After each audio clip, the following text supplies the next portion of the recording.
Wasiat Abah Guru Sekumpul tentang anak. 1. Jangan sering dibuat menangis karena kalau anak itu sering menangis atau sedih, otaknya akan sempit, tidak mau pintar. Buatlah dia, anak-anak kita, selalu gembira. 2. Anak kecil itu seperti wali, tidak pernah salah dosa, lalu mengapa dia, anak-anak kita, sering sakit?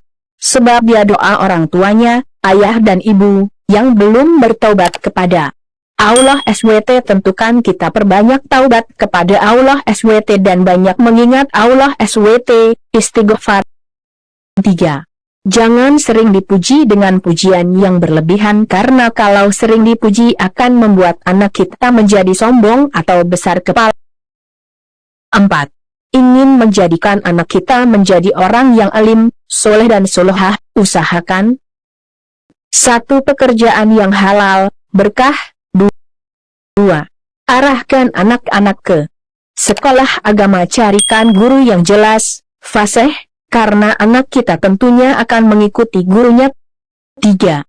Jagalah makanannya yang benar-benar halal. 4. Carikan pergaulan dengan teman-teman yang baik. 5. Kenalkan dan cintakan serta bawa anak-anak kita ke orang-orang soleh alim dan semoga kita dan anak keturunan kita menjadi anak yang alim, soleh dan solehah dikumpulkan di akhirat bersama Nabi dan keluarganya. Amin. 6.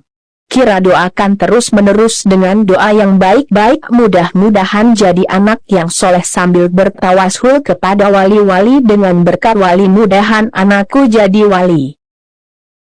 Bersyukur kepada Allah dengan membaca, Abah Guru Sekumpul telah banyak memberikan amalan-amalan tentang hal-hal kebaikan kepada kita semua.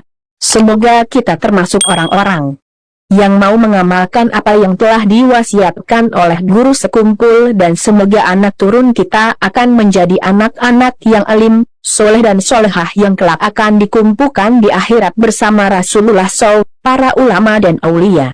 Amin Allahumma amin.